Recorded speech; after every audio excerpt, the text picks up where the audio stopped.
በስመ አብ ወወልድ ወመንፈስ ቅዱስ አሐዱ አምላክ። ድርሳን ወነግር ዘቅዱስ ሚካኤል ሊቀ መላእክት ዘይተነበብ አማስሩ ወሰኒዩ ለወርኃ ታኅሣሥ። በረከተ ጸሎቱ ሀብተ ረድኤቱ ያሃሉ ምስሌነ ለዓለመ ዓለም አሜን። አንድ አምላክ በሚሆን በአብ በወልድ መንፈስ ቅዱስ ስም በማመን በታኅሣሥ 12 ቀን የሚነበብ የሚጸለይ የቅዱስ ሚካኤል ድርሳን ይህ ነው። የጸሎቱ በረከት የረድኤቱ ሀብት ከሁላችን ጋር ዘላለሙ ይኑር አሜን። ሁላችሁም አሕዛብ ይህንን ስሙ፣ በዓለም የምትኖሩ ሁሉ አድምጡ። የዚህ ምስጢር ተካፋዮች የሆናችሁ ሴቶችም ወንዶችም የቅዱስ ሚካኤልን ገናንነት ለመግለጽ እግዚአብሔር ያደረገውን ታምራትና ኃይሉን ታውቁ ዘንድ ሁልጊዜም እንደሚማልድና ሰውንም ሁሉ እንዲቀበለው ወደ እግዚአብሔር እንዲቀርብ ትረዱ ዘንድ በጸሎቱ ለሚያምኑ ሁሉ ወደ እግዚአብሔር እየማለደ እንደ ሥራቸው መጠን ክብርና ኃይልን ይሰጣቸዋልና። ቆሎንያ በምትባል ሀገር የሚኖር ሃይማኖቱ የቀና ዱራታዎስ የሚሉት አንድ ሰው ነበር። የሚስቱም ስም ቶብስቲያ ነው። በዚህ ሀገር ሲኖሩ ብዙ ወርቅና ብር፣ ላሞችም፣ በጎችም፣ አህዮችም፣ ግመሎችም፣ በቅሎዎችም፣ ፈረሶችም ነበሯቸው። ሚስቱ ቶብስቲያና ዱራታዎስ ለድሆችና ለችግረኞች የሚራሩ በቅዱስ ሚካኤል በዓል በየወሩ በ12 ቀን ብዙ ምጽዋትን የሚያደርጉ ነበሩ። ከጊዜ በኋላ በየሀገሩ ሁሉ እስከ 3 ዓመት ታላቅ ራብ ሆነ። ዝናብ በመጣጣቱ በሀገሩ ሁሉ ድርቅ ስለሆነ እህልና ውሃ ታጧልና ስፍር ቁጥር የሌላቸው እንስሳትና ብዙ ሰዎችም በዚሁ ሞቱ። ዱራታዎስና ሚስቱ ግን መራራትና ለችግረኞች ምጽዋት መስጠትን ሳያቋርጡ ያላቸውን ሀብት እየሸጡ ምጽዋት እየመጸወቱ እንግዳውንና ስደተኛውን እየተቀበሉ ቆዩ።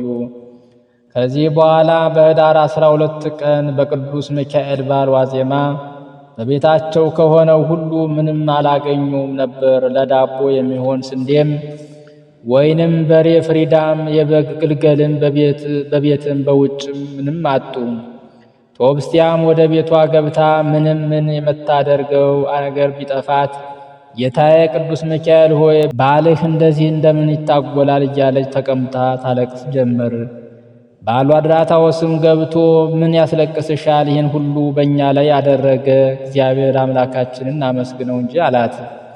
ዛሬ ምን ያስለመድኩትን በባሌ እንዳይታጎል ይህን ልብሴን ሽጬ ለቅዱስ ሚካኤል በዓል መሥዋዕት የሚሆን ስንዴ የቤተ ክርስቲያን እንስጥ፣ እንደዚሁም ጥቂት ከፍለን ለወይን እናድርግ። በቅዱስ ሚካኤል ስም እሱ በልባችን ያለውን ያውቃልና አላት።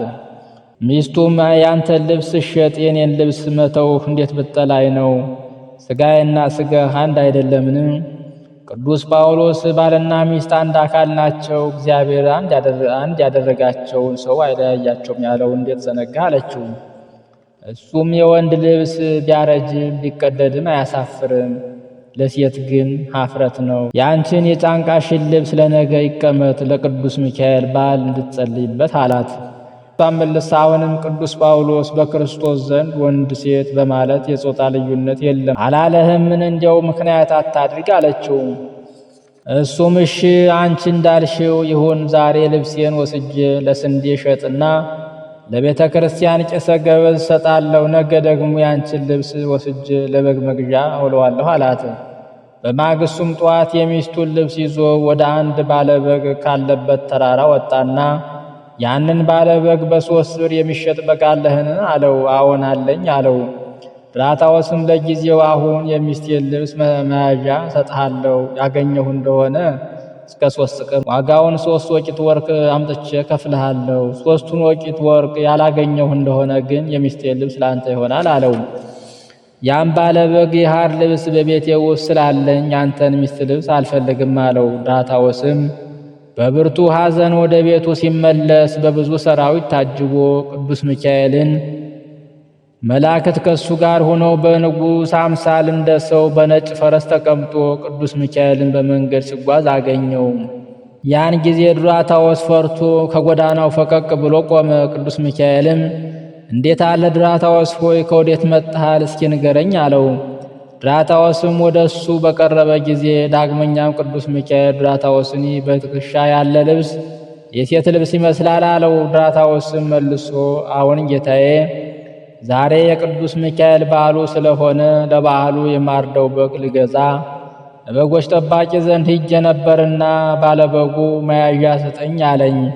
እኔም የሚስቴን ልብስ ዝንካ መያዣ ይሁንህ ብዬ ብሰጠው በቤቴ የሐር ልብስ ሞልቶኛል ብሎ እምቢ አለኝ አለው። ቅዱስ ሚካኤልም እኔ ዛሬ ብዋስህ እስከ 3 ቀን ትከፍላለህን ቢለው ድራታዎስ ጌታዬ ሆይ አዎን እከፍላለሁ አለው። ያን ጊዜውን ቅዱስ ሚካኤል አንድ መልእክተኛ ላከና ባለበጉን ለድራታዎስ 1 በግ ስጠው፣ ዋጋውን ከ3 ቀን ድረስ ይከፍልሃል ብለህ ንገረው አለው። ያም መልእክተኛ ሂዶ በጉን አመጣና ቅዱስ ሚካኤል እንዳዘዘው ለድራታዎስ ሰጠው። ቀጥሎም መልአኩ ድራታዎስን ከሰዎች ጋር በቤት ልታሳድረኝ ትችላለህን ብሎ ቢጠይቀው ድራታዎስም አዎን ጌታዬ ሆይ አንተ እንዳልክ ይሁን አሳድርሃለሁ አለው። ቅዱስ ሚካኤልም የከብት ሥጋ አልበላምና ለራቴ የሚሆን እምበላው ዓሣ ታገኛለህን ቢለው ድራታዎስም ባገኝ ዓሣ እገዛልሃለሁ አለው። ቅዱስ ሚካኤልም ለባለ ዓሣው ዋጋውን ምን ትከፍላለህን አለው። ድራታዎስም የሚስቴን ልብስ ሰጠዋለሁ አለው። ያን ጊዜ ቅዱስ ሚካኤል በመንፈሱ ፈገግ አለና ከዚህች ልብስ በቀር ሌላ የምትገዛበት የለህምን ቢለው ጌታዬ አዎን የለኝም አለው። ቅዱስ ሚካኤልም በዓሣ አጥማጆች ዘንድ ብዋስህ እስከ 3 ቀን ትከፍላለህን ቢለው አዎን እከፍላለሁ ጌታዬ ሆይ አለው። ያን ጊዜ ቅዱስ ሚካኤል ወደ ዓሣ አጥማጆች አንድ መልአክ ላከ። ያም መልአክ ሄደና አንድ ዓሣ አምጥቶ ወዲያውኑ ስለሰጠው ድራታዎስ ደስ ተሰኘ። ድራታዎስም ቅዱስ ሚካኤልን ጌታዬ ሆይ ተነስና ወደ ቤት እንግባ አለው። ቅዱስ ሚካኤልም አንተ አስቀድመህ ግባና ምግባችንን አሰናዳ፣ እኔ በኋላ እመጣለሁ አለው። እሱም ዓሣውንና በጉን ይዞ ወደ ቤቱ ገባ። ሚስቱ ቶብስቲያም በሩን ለመክፈት ስትወጣ ዓሣውንና በጉን ልብሱንም በጫንቃው ላይ ተሸክሞ ባየች ጊዜ ጌታዬ ሆይ በጉንና ዓሣውን ልብሴንም በጫንቃ በትከሻ ላይ ያለው ይህን ሁሉ ከወዴት አገኘኸው አለችው። ባሏም እንዲህ አላት፣ የምፈልገውን አጥቼ ወደ አንቺ ስመለስ ከአንድ ቸር መኮንን ጋር በመንገድ ላይ ተገናኘንና ግርማውንና ክብሩን ባየው ጊዜ ከመንገድ ፈቀቅ ብዬ ቆም። እሱም ድራታዎስ ና ወደ እኔ ቅረብ፣ ከወዴት መጣሃል ብሎ ጠየቀኝ። እኔም ጌታዬ ሆይ ዛሬ የቅዱስ ሚካኤል በዓል ስለሆነ ለበዓሉ የማርደው በግ ልገዛ ሄጄ ነበር ብለው ታዲያ እንዴት በግ አላገኘህም አለኝ። ለባለ በጉ የምሰጠው ገንዘብ ስለሌለኝ እንካ የሚስቴን ልብስ ያዝና 1 በግ ስጠኝ ብለው እኔ በቤቴ ውስጥ የሐር ልብስ ሞልቷል፣ ያንተን የሚስት ልብስ አልፈልግም አለኝ ብዬ ብነግረው ያን ጊዜ ራራልኝ፣ ሰውየውም ቸር ነውና። ወዲያውም ከሰዎቹ አንድ መልእክተኛ ላከና 1 በግ አምጥቶ ሰጠኝ። ዓሣውንም እንደዚሁ። ድራታዎስ ይህንን ለሚስቱ ሲያጫውታት ሲነግራት ከሰራዊቱ ጋር ቅዱስ ሚካኤል ወዲያው ደርሶ በር ቆመና ቶብስቲያ ሆይ እንዴት አለሽ? በዚህ በክፉ የችግር ዘመንስ እንደምን ትኖራላችሁ አላት። እሷም የእግዚአብሔር ስሙ ይመስገን በጌታችን በቅዱስ ሚካኤል ጸሎት አለን። አሁንምና ወደ ባሮች ቤት ግባ፣ በውጭ አትቁም፣ አንተ የከበር ታላቅ ነህና አለችው። ቅዱስ ሚካኤልም ድራታዎስ እኔ ወደ ቤተ ክርስቲያን ስለሚሄድ በጉን አርደህ ቆየኝ፣ ዓሣውን ግን ወደ አንተ እስክመለስ ድረስ አትረደው፣ ይቀመጥ። አንተና ሚስትህም አስቀድማችሁ ሥራችሁን አዘጋጁ ብሏቸው ወደ ቤተ ክርስቲያን ሄደ። ባሏ ድራታዎስም ሚስቱን ለቅዱስ ሚካኤል ቤተ ክርስቲያን ለቁርባን የምንሰጠው በቤታችን የተረፈ ወይን የለምን አላት። እሷም የተረፈ አንድ እንስራ አለ አለችው። ከዚያም ድራታዎስ ለቁርባን የሚሆን ወይን ለመውሰድ ወደ ቤቱ በገባ ጊዜ የወይኑን ዕቃ ቢጎበኝ በዕቃ ቤቱ በጓዳው ያሉ ጋኖች፣ እንስራዎችና ዕቃዎች ሁሉ ካፍ እስከ ገደፋቸው ሞልተው አገኛቸው። ሚስቱንም እኔ ማልጄ ከወጣሁ ወዲህ የወይን ጠጅ ያመጣልሽ ሰው አለን ብሎ ቢጠይቃት ኧረ የለም አለችው። የሆነውን ነገር መርምረን እስክናውቅ ድረስ ዝም በይ፣ ለማንም አትናገሪ አላት። ዳግመኛ ወደ እንጀራ ቤቱ ቢገባ እንጀራው በመሶብ ሞልቶ አገኘው። ከዚያም ዘይት፣ ቅቤ፣ ማር ወዳለበት ቤት ገብቶ አየ። ከዚያም በኋላ ወደ ስንዴው ጎተራ፣ ሌላውም እህል፣ አተር፣ ምስር፣ ተልባ እኒህን የመሳሰሉ የእህል አይነቶች ወደ ነበሩበት ቤት ገባ። ከዚህም በኋላ ልብስ፣ ሽቶ ወደ ነበረበት ቦታ ገብቶ ሁሉንም በየአይነታቸው ሞልተው አገኛቸው። ያን ጊዜ ሰግደው ቤታችንን የባረከ የእግዚአብሔር ስሙ ይክበር ይመስገን ብለው እግዚአብሔርን አመሰገኑ። ከዚያም ድራታዎስ ያንን ቅዱስ ሚካኤል የሰጠውን በግ አረደና ሥጋውን በታላቅ ሥራ ሞላ። ተበልቶም የማያልቅ ሆነ። እሱም በቅዱስ ሚካኤል በረከት የተነሳ ከችግሩም ከሐዘኑም ተጽናና፣ በልቶ ጠጥቶ እንደጠገበ ሆነ። ከዚህ በኋላ የሚያስፈራ ግርማ ለተገለጸለት ለቅዱስ ሚካኤል እንደ ፀሐይ የሚያበሩ ብሩህ ብሩህ የሆኑ ልብሶችንና ስጋጃዎችን አነጠፈ። ይህንን ካደረገ በኋላ ወደ ቤተ ክርስቲያን ሄዶ የመላእክት አለቃ ንዑድ ክቡር ከሚሆን ለቅዱስ ሚካኤል ስል እየሰገደ የመላእክት አለቃ ቅዱስ ሚካኤል ሆይ አገልጋይህ የመሆን እኔን ዱራታዎስን ማረኝ፣ ዘንልኝ፣ ራራልኝ፣ ይቅርም በለኝ። ከእግዚአብሔር ዘንድም ይቅርታን ቸርነትን ለምንልኝ። ዛሬ በዓልህን በማከብርበት ቀን ወገኖችን ደስ ይላቸው ዘንድ ከበረከትም ብዛት የተነሳ ተርበው ተጠምተው የሚኖሩ ድሆች በልተው ጠጥተው ይጠግቡ ዘንድ የእግዚአብሔር ስሙ ለዘላለሙ ይመሰገን ዘንድ እያለ ጸለየ ነው። በሰው ሁሉ ፊት እንዲህ ብሎ ከጸለየና ከለመነ በኋላ ቡራኬ ተቀብሎ ከቤተ ክርስቲያን ወጣ።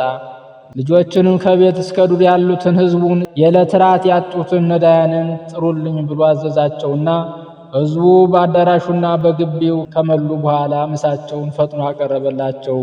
እነሱም ደስ ተሰኝተው በልተው ጠጥተው ጠገቡ። ከጠገቡም በኋላ የእግዚአብሔርን ስም በፍጹም ምስጋና አመሰገኑ። ቅዱስ ሚካኤልም ሰራዊቱን አስከትሎ መጥቶ የተጠራውንና የተሰበሰበውን ሕዝብ ባየ ጊዜ ከሕዝቡ ብዛት የተነሳ ፈጽሞ አደነቀ። ከእሱም ጋር ያሉ ሰራዊተ መላእክት ሁሉ አደነቁ።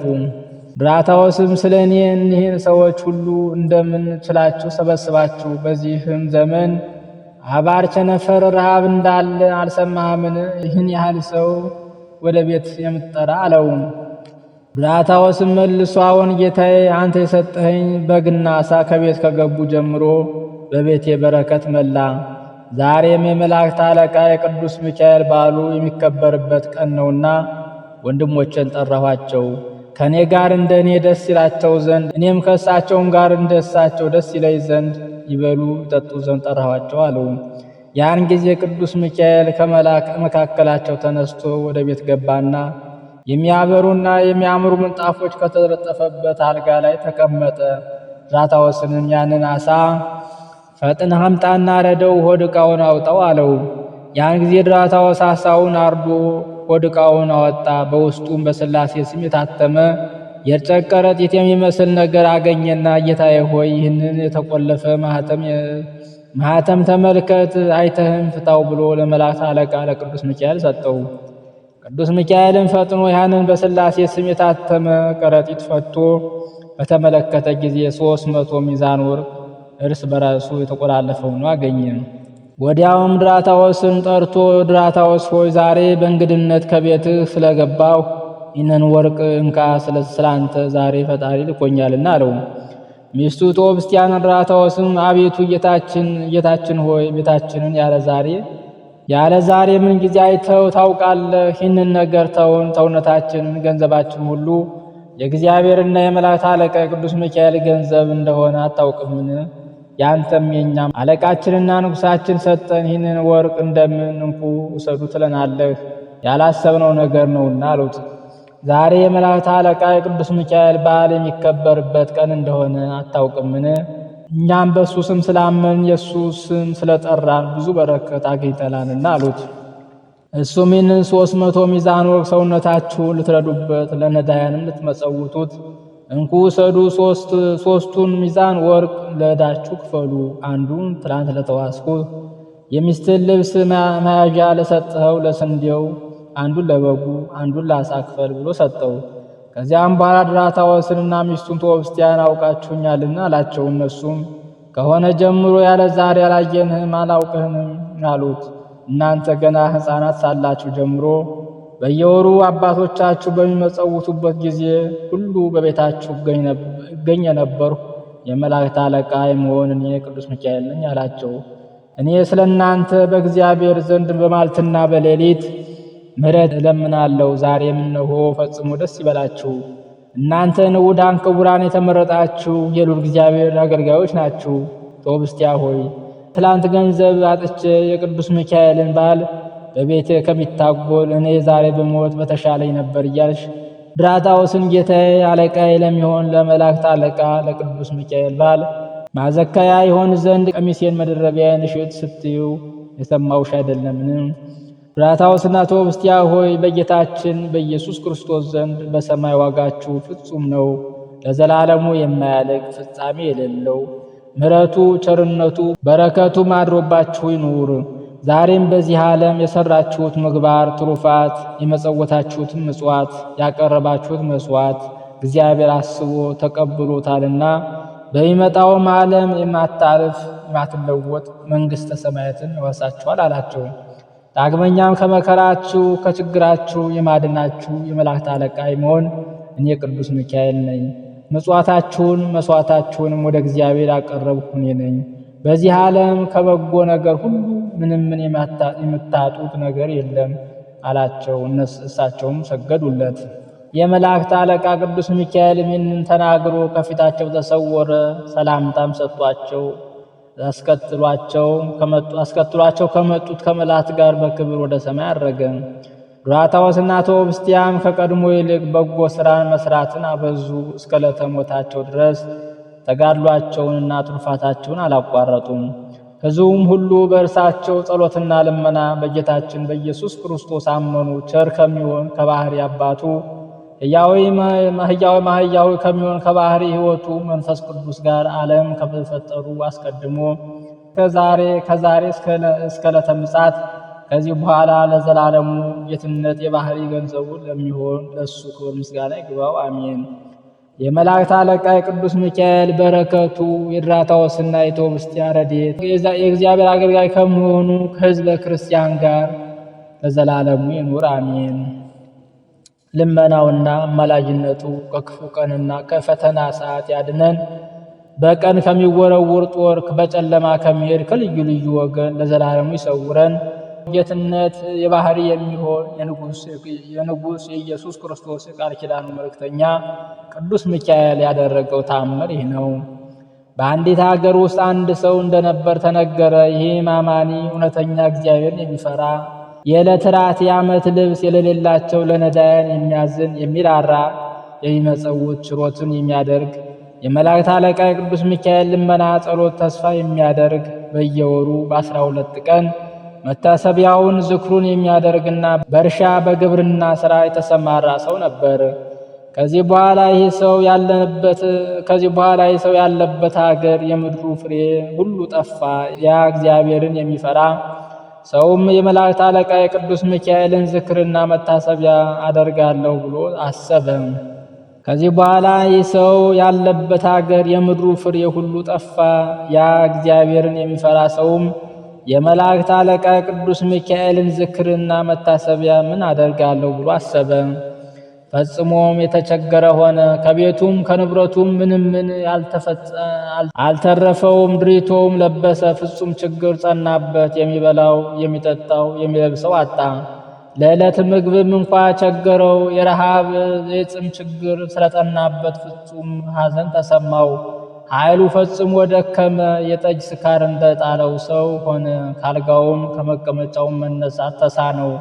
ከራቡም ብዛት የተነሳ አዝኖ ተኛ፣ እንደሞተ ሰውም ሆነ። በዚህች ሰዓትና በዚህች ዕለት ለሰው ምሕረትን የሚለምን የመላእክት አለቃ የቅዱስ ሚካኤል ከሰማይ ወርዶ ወደ እሱ መጣ። በትሕትናው ለሰው ታዛዥ እንደመሆኑ መጠን ለቸርነቱም ወሰን የለውምና። ያን ጊዜ የመላእክት አለቃ ቅዱስ ሚካኤል ባለጸጋ ለነበረው ለዚያ ሰው ታየው፣ ተነጋገረው። ዝክሬን የምትዘክር መታሰቢያን የምታደርግ ወዳጄ ሆይ ለምን ፈጽመህ ታዝናለህ? በጠዋት ፈጥነህ ተነሳ፣ አትዘገይ። ልብህ ይጽና፣ ኃይልህም አይድከም። በችኮላ ወደ ባህር ሂደህ መረቡን ጣል። ያን ጊዜ ታላቅ ዓሣ ይያዝሃል፣ ይወጣልሃል። እግዚአብሔር ፍጹም ክብርን ይሰጥሃል። እነሆ በውስጡ ብዙ በረከት ታገኛለህ። እኔም ካንተ አልለይም፣ ካንተ ጋር ሆናለሁ። በችግርህም ጊዜ አልተውህም፣ ቸል አልልህም፣ አልንቅህም፣ ፈጽሞ ለችግር አልሰጥህም። የእግዚአብሔር ኃይል ካንተ ጋር ይኖራል አለው። የመላእክት አለቃ ቅዱስ ሚካኤል ይህንን ተስፋ ከነገረው በኋላ ከፊቱ ተሰወረ። በፍጹም ክብርም ወደ ሰማይ አረገ። በፍጹም ክብርም ወደ ሰማይ አረገ። ያ ሰው ከእንቅልፉ በነቃ ጊዜ ይህ ነገር ከእግዚአብሔር ዘንድ እንደሆነ ተረዳ፣ አወቀ። በነጋም ጊዜ ከእግዚአብሔር የታዘዘ መልእክተኛ ቅዱስ ሚካኤል እንደነገረው ፈጥኖ በመነሳት በችኮላ ወደ ባህር ዳርቻ ሄደ። የመላእክት አለቃ ቅዱስ ሚካኤል እንዳመለከተው መረቡን በባህር ላይ ጣለ። በዚህም ጊዜ ታላቅ ዓሣ ከመረቡ ገባለት። አፉን በከፈተ ጊዜ በውስጡ በእሳት የተፈተነ የተጠራ ወርቅን አገኘ። ከዚህ በኋላ ፈጽሞ ደስ ተሰኘ፣ እግዚአብሔርንም አመሰገነው። ፍጹም ችግርና ድህነት ይዞት ሳለ ያልናቀው ቸላ ያላለው ንቆ ያልተወው የመላእክት አለቃ ቅዱስ ሚካኤልን እያመሰገነ ያንን ወርቅ ይዞ በፍጹም ደስታ ወደ ቤቱ ተመለሰ። ከዚያም በኋላ ከወርቁ አንስቶ የመላእክት አለቃ የቅዱስ ሚካኤልን ስዕል አሰራ። ባማረ በተወደደ ጌጥም አስጌጠው። በፍጹም ክብር አክብሮ ንዕድ ክብርት በምትሆን በቤተ ክርስቲያን ውስጥ ሰቅሎ አኖረው። በየወሩ በ12 ቀንም የቅዱስ ሚካኤልን መታሰቢያ እና ዝክር እስከ ዕለተ ሞቱ ድረስ ሳያስታጉል ኖረ። የቅዱስ ሚካኤል ፍጹም ልመናው ለዘላለሙ ከኛ ጋር ይኑር በእውነት አሜን። አንድ አምላክ በሚሆን በአብ በወልድ መንፈስ ቅዱስ ስም አምነን ታኅሣሥ በአባተ በ12 ቀን የመላእክት አለቃ የቅዱስ ሚካኤል በዓሉ የሚከበርበት ቀን መታሰቢያ እንደሆነ እናገራለን።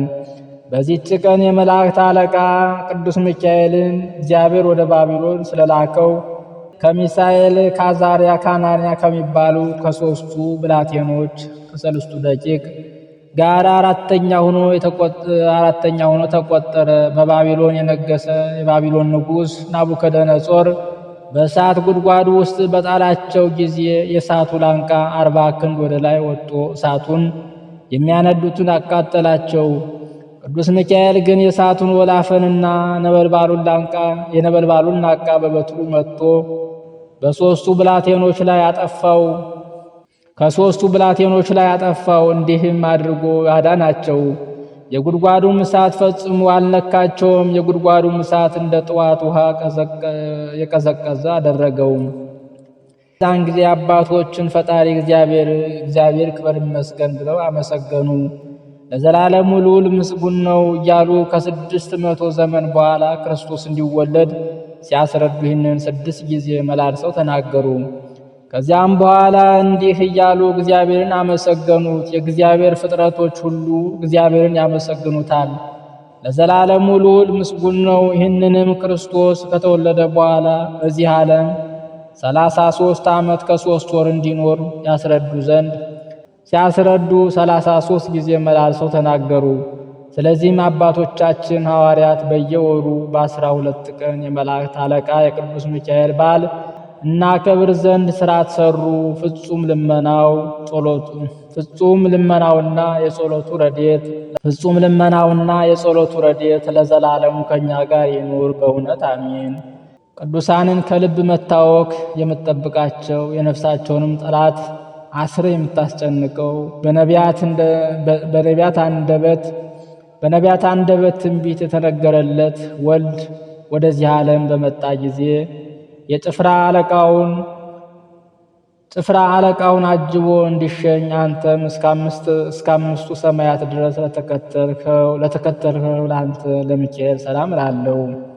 ቅዱሳንን ከልብ መታወክ የምትጠብቃቸው የነፍሳቸውንም ጠላት አስረህ የምታስጨንቀው በነቢያት አንደበት ትንቢት የተነገረለት ወልድ ወደዚህ ዓለም በመጣ ጊዜ ጭፍራ አለቃውን አጅቦ እንዲሸኝ አንተም እስከ 5ቱ ሰማያት ድረስ ለተከተልከው ለአንተ ለሚካኤል ሰላም እልሃለሁ።